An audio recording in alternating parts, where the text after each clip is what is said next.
바벨론 시대에 대한 예언 제목 해가지고 이사야서. 여러분, 이사야서가 지금 내가 창세기도 모르는데 저는 어렸을 때 성경의 중간에 선지서들이 너무 어렵더라고요. 뭔지 모르겠고. 여러분들 지금 그 상태일 거예요, 아마. 이게 도대체 뭐지 갑자기 이사야?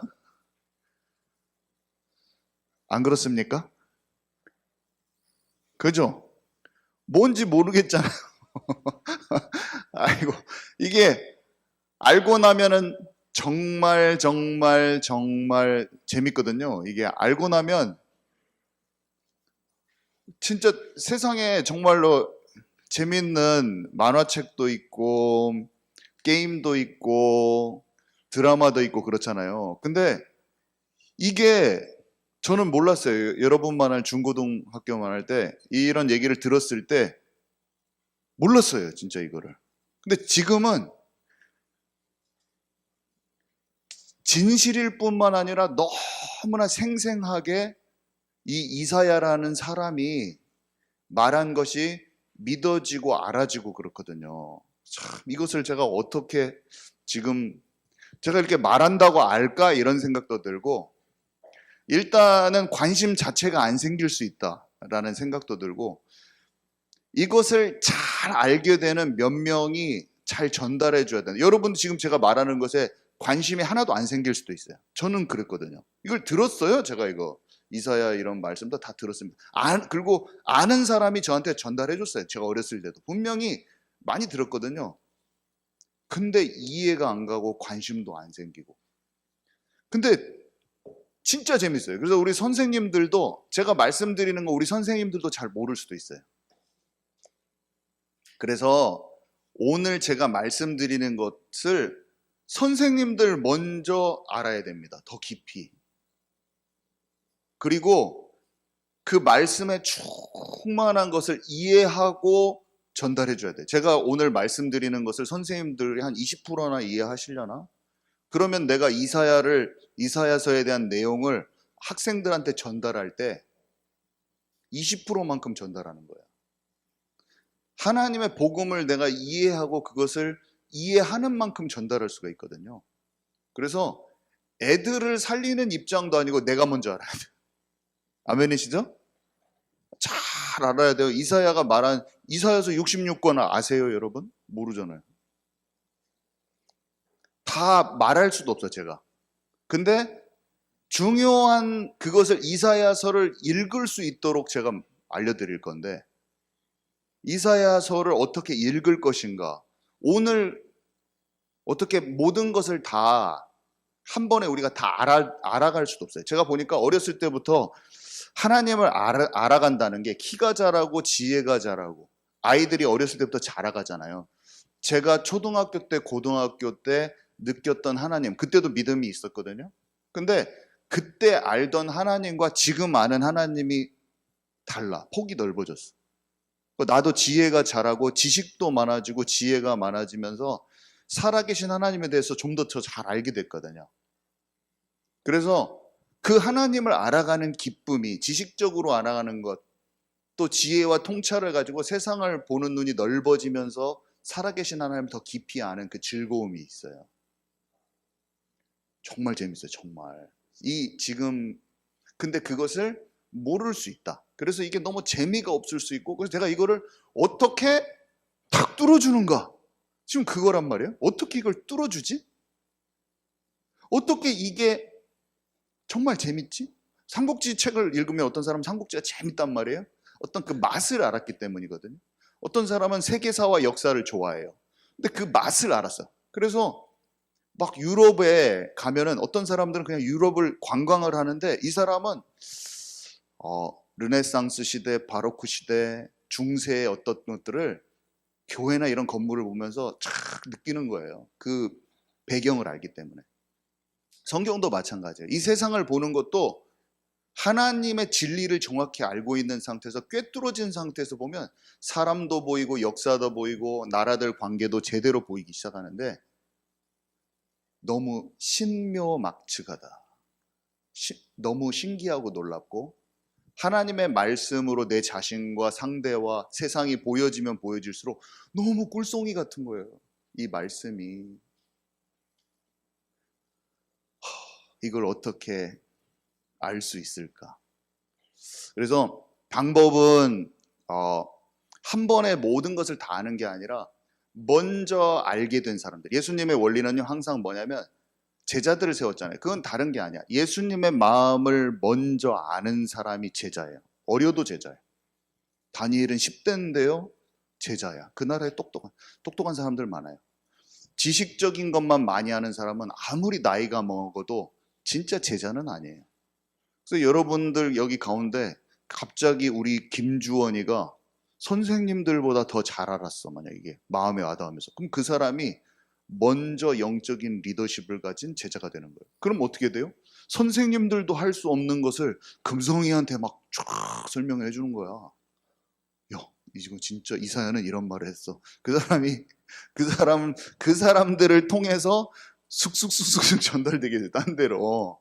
그 파급력은요, 사람이 지식적으로 많이 알고 어른이 가르쳐 준 거하고 달라요. 내가 그것을 진짜 알게 되는 거예요. 우리 성현이 오랜만이네. 성현이를 보니까 갑자기 성현이가 멋지게 중거리 슛을 딱 때려가지고 학급 대항전에서 중거리 슛을 넣은 것이 생각이 나네. 갑자기 너무나 멋있게 중앙선 너머에서 때려가지고 들어갔거든요. 페이스북에서 제가 봤는데, 축구도 잘하지만 말씀도 잘 이해하는 사람이 되기 바랍니다. 자, 그래서 일단은 이사야는 하나님이 아까 뱀의 머리를 박살내게 한다는 여자의 후손의 약속을 하나님이 주셨거든요. 그래서 하나님 구원받은 하나님의 백성들을 삼기를 원했어요. 사람들이 다 하나님을 떠나 있잖아요. 이것을 이루기 위해서 아브라함을 부르셔서 그 아브라함의 백성들이, 아브라함의 자손들이 그 메시아가 올 땅으로 간단 말이에요. 그게 성경의 내용이잖아요. 아브라함의 자손들이 갑니다. 근데 가면서 광야길에서 모세라는 사람을 통해서 성막을 만들면서 하나님이 약속하신 그 예수님이 오실 것을 예표하는 희생제사를 계속 드리면서 갑니다. 그 성막에 있는 것이 고스란히 가나안 땅이 이제 가나안 땅을 정복하죠. 가나안 땅을 정복해서 그 안에다가 다윗이 성전을 지어요. 이 성전은 예수님에 관한 모든 것이 담겨져 있는 그런 시스템이란 말이에요. 근데 이 성전을 짓고 여기 보니까 이 그림에, 여기 보면 그림에 이 다윗을 통해서 세워진 왕국이 분열하면서 우상숭배를 심하게 해요.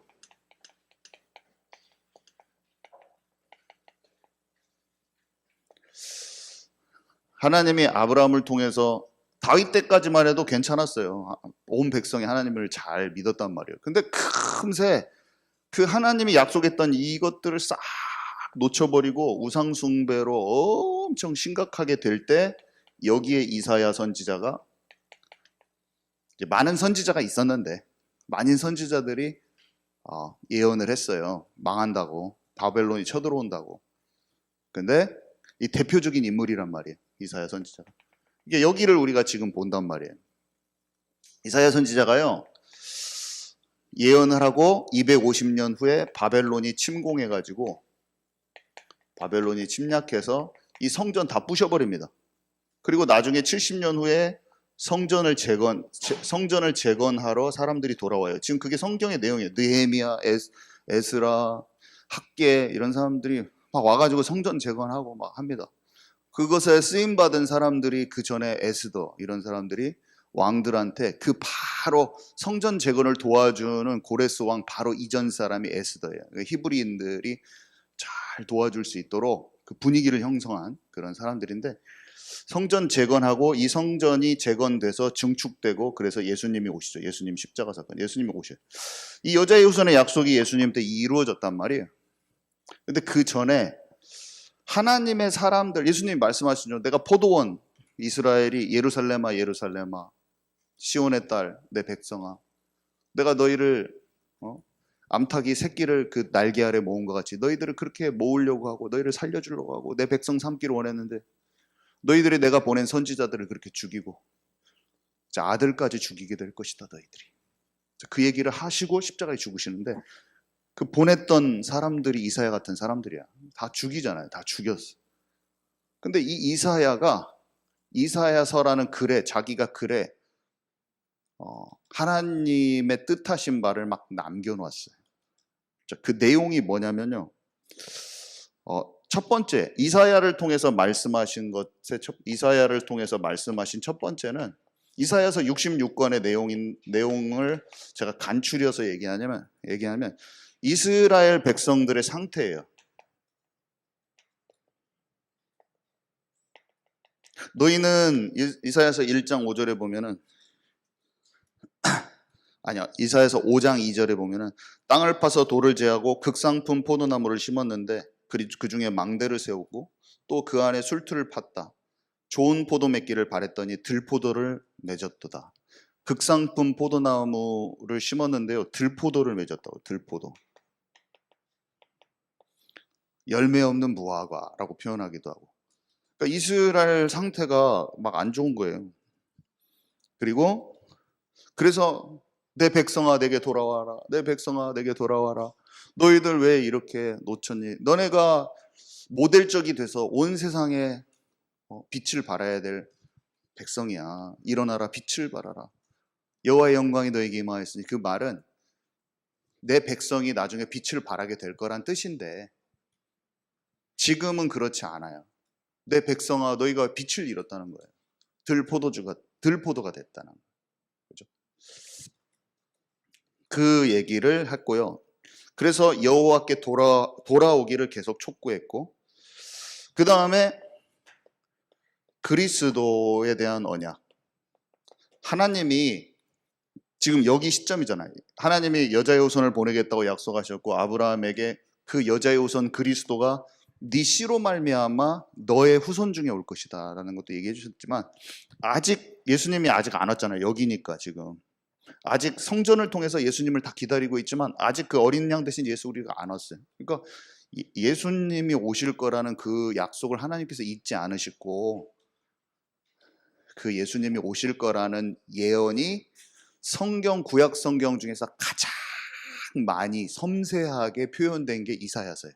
그러니까 사람들이 이사야서를 구약의 복음서라 이렇게 신학자들이 얘기합니다. 왜냐하면 거기에 예수님의 얘기가 최고 많이 들어있어요. 우리가 최고 많이 아는 것들 있잖아요. 처녀가 잉태하여 아들을 낳으리니 그 이름을 임마누엘이라 하리라. 이거부터 해가지고 흠모할 모양이 없고 그는 흠모할 모양이 없고 여기 제가 다 찾아놨어요. 여기에 예수 그리스도께서 이 땅에 어떻게 오셔서 십자가에 못 박히시고 부활하고 다시 오시고 만물이 그를 통해서 회복될 그 모든 예언이 제가 읽어보기 편하게 싹 녹색 글씨로 해놨습니다. 진짜 많이 있어요. 이스라엘에서. 우리가 아는 그거 53장 이거 잘 아시죠? 마치 도수장으로 끌려가는 어린 양과 털 깎는 자 앞에서 잠잠한 양같이 그의 입을 열지 아니하셨도다. 십자가에 죽으실 때 그의 영혼을 속건 제물로 드리고 그들의 죄악을 친히 담당하시리라. 상한 갈대를 꺾지 아니하시며 꺼져가는 등불을 끄지 아니하시고 이것도 여기 있고 53장 2절에 보면 고운 모양도 없고 풍채도 없음즉 우리가 보기에 흠모할 만한 아름다운 것이 없도다. 그는 멸시를 받아 사람들에게 버림받았으며 강고를 많이 겪었으며 질고를 아는 자라. 마치 사람들이 그에게서 얼굴을 가리는 것 같이 멸시를 당하였고 우리도 그를 귀히 여기지 아니하였도다. 성경에 그리스도에 관한 예언이 최고 많이 나와 있습니다. 이사야서에. 그래서 그리스도에 관한 그 언약을 그리고 잘 아시지만 남은 자의 언약.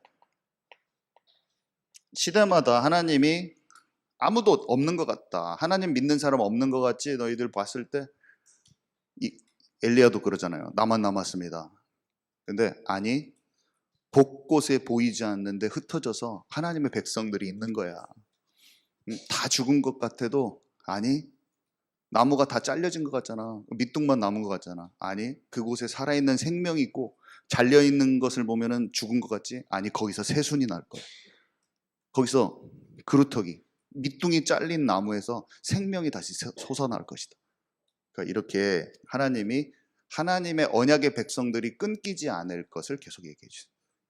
이 남은 자들이 계속 있는 거예요.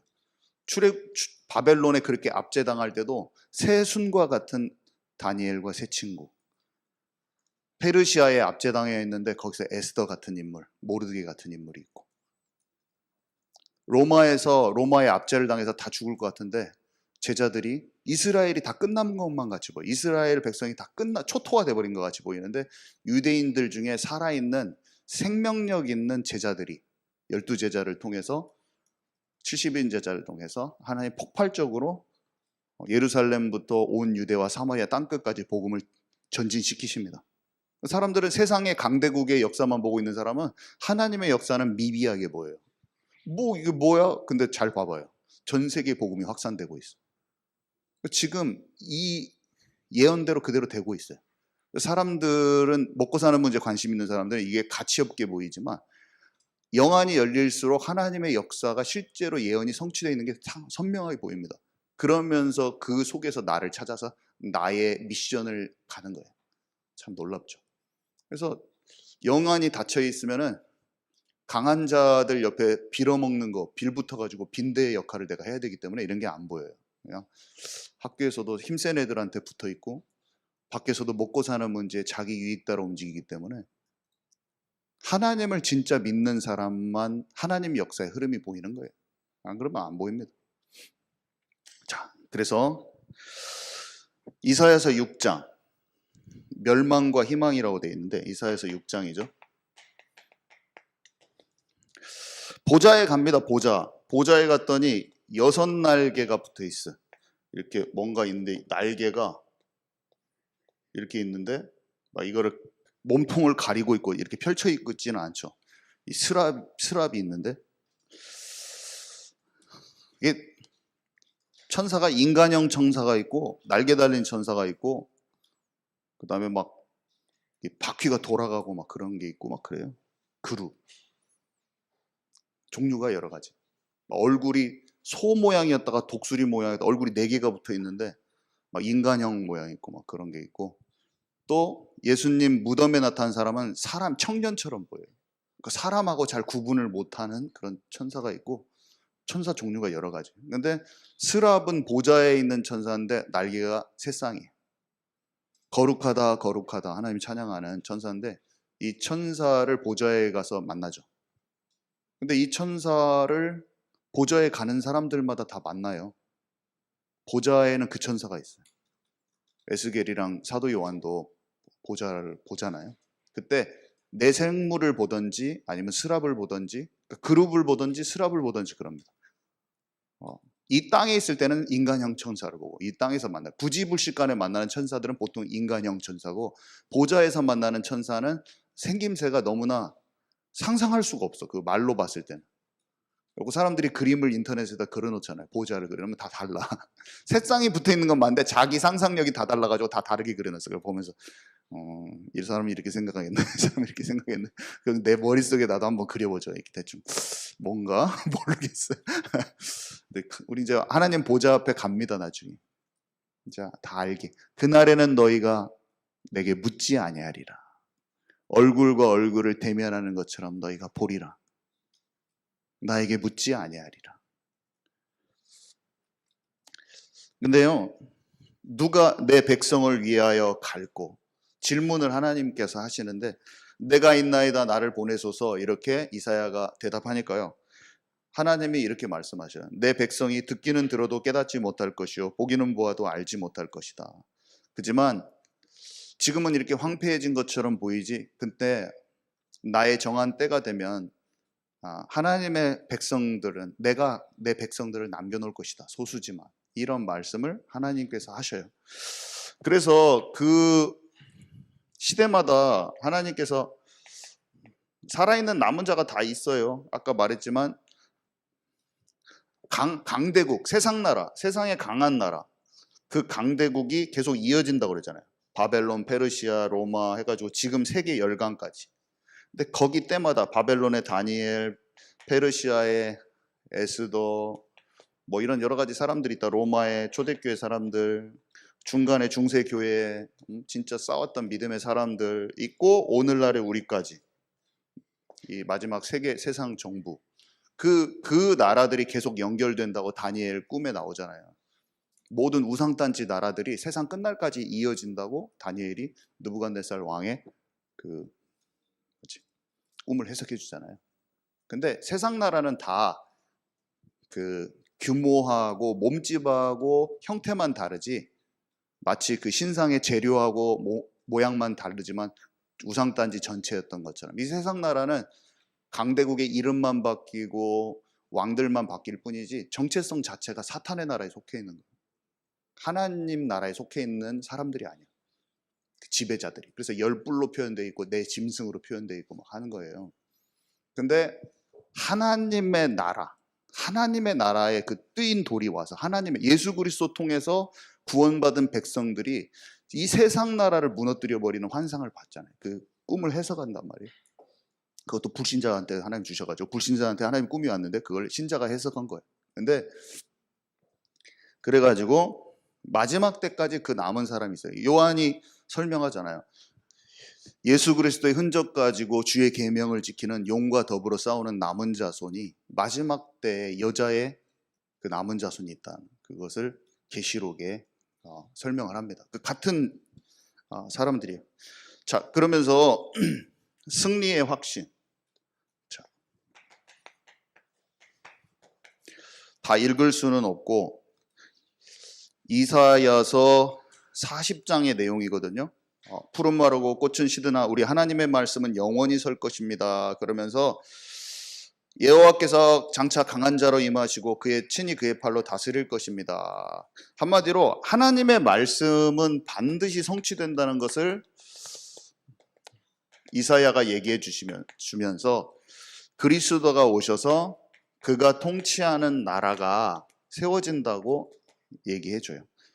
그리고 이사야서 중반에 보면은 23절에 보면 이 세상의 지배자들을 다 쓰러뜨리고 통치자들을 자취도 없이 쓸어버린다. 귀인들을 폐하시며 이렇게 돼 있어요. 그리고 너희가 나를 누구에게 비교하여 나를 그와 동등하게 하겠냐. 세상에 막 힘센 자들이 많고 우리는 권력자들이 많고 눈에 보이는 막 전쟁을 일으킬 수 있는 탱크를 가지고 패권 싸움하는 대단한 미국과 중국이나 이런 나라가 대단해 보이지만 하나님은 뭐라고 말씀하시냐면 내가 창조주야. 내가 전능한 자야. 내가 만물을 복종케 하는 그 여호와, 내가 그 이름이다. 하늘과 땅의 모든 권세를 가졌다라고 하나님이 그의 능력과 모든 것의 원천 되시는 자기를 얘기하시는 거예요, 지금.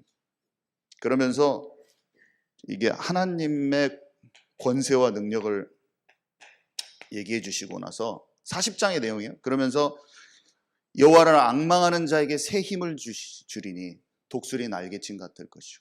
그 얘기를, 그래서 너희는 내가 그리스도 통해서 통치하는 나라를 세울 것이고 이 세상에 니네가 보이는 대단해 보이는 거 아무것도 아니야. 너희는 오직 나만 바라봐라.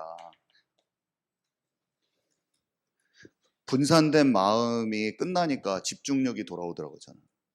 그리고 하나님이 지혜와 총명을 주시고 여러분들 세상의 방법으로 살아가지 마시고 다니엘처럼 하나님께 집중하면 이 만물을 창조하신 창조주가 여러분에게 지혜를 주실 겁니다. 진짜예요. 통찰이 오는데 내 모든 것이 다 살아나 버려요. 하나님의 학문을 주시고 그 나라의 최고 뛰어난 사람보다 10배의 지혜와 통찰이 오면서 모든 학문에 대해서 모든 분야에 대해서 10배가 뛰어났어요. 왕이 질문을 해보는 거예요. 나라의 이것은 어떻게 할 거예요? 이 정치는 어떻게 해요?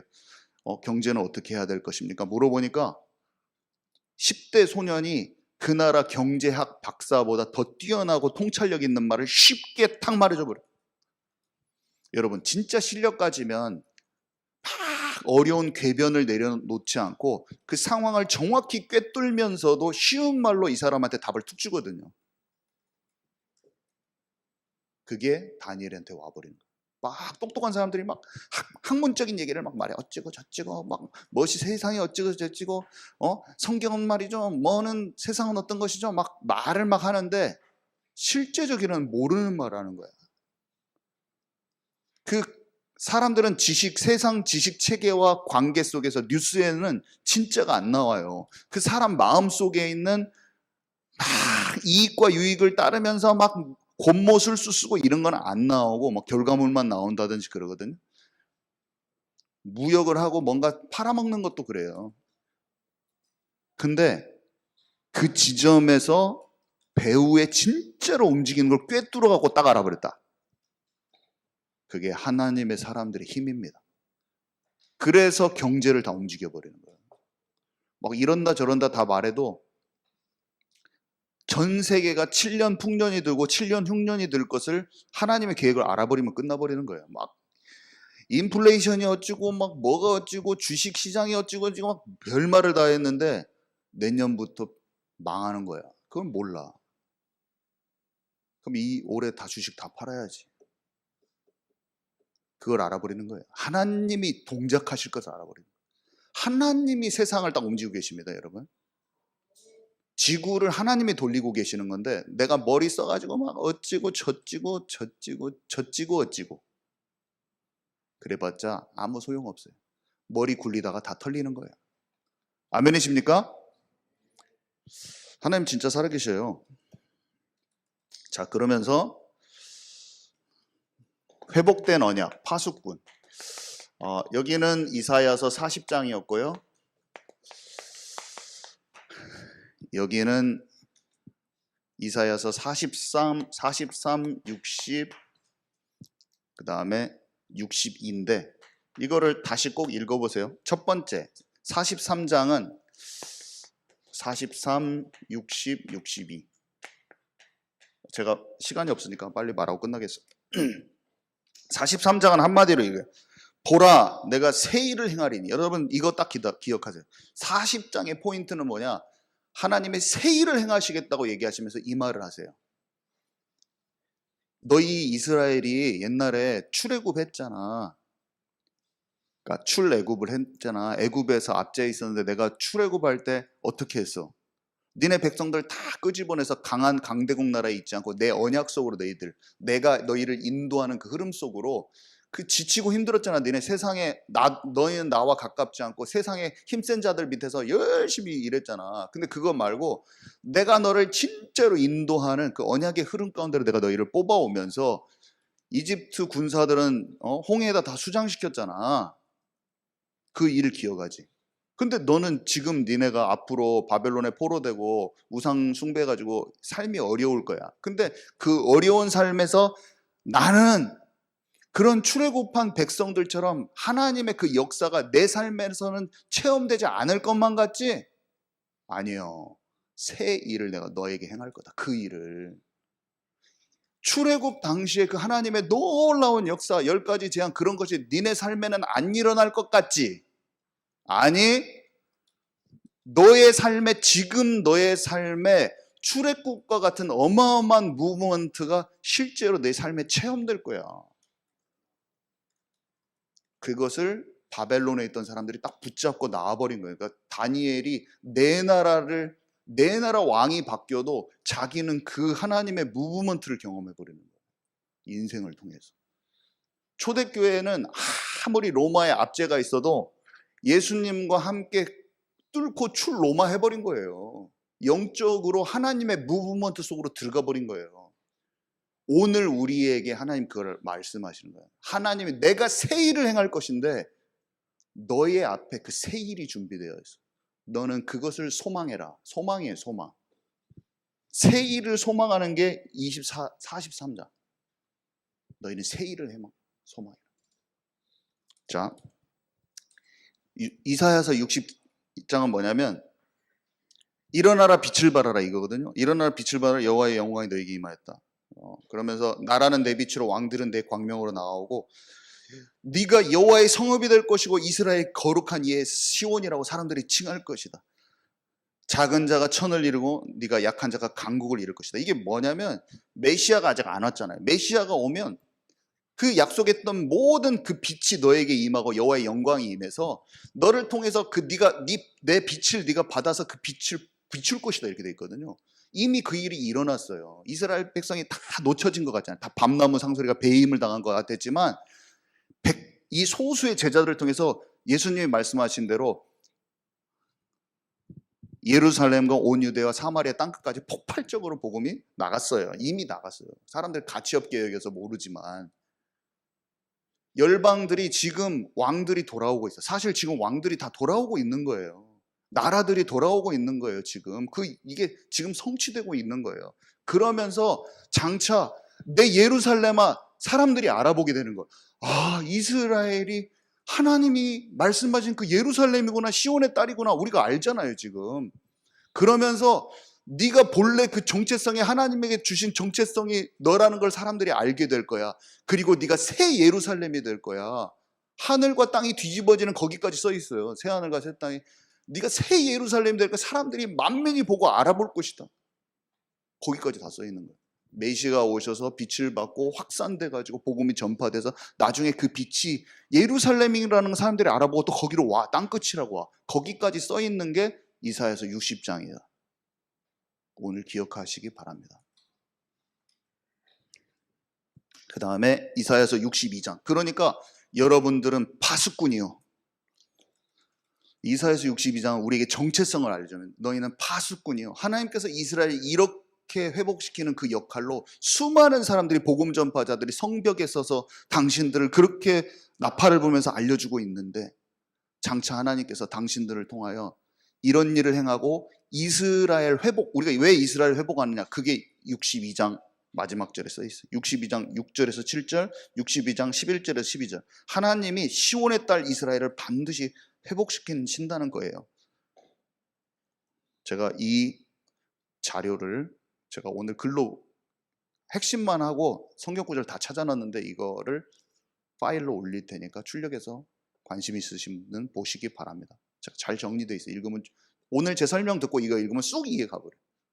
설명을 한 50% 못했어. 시간이 없어서. 다 읽어보시기 바랍니다.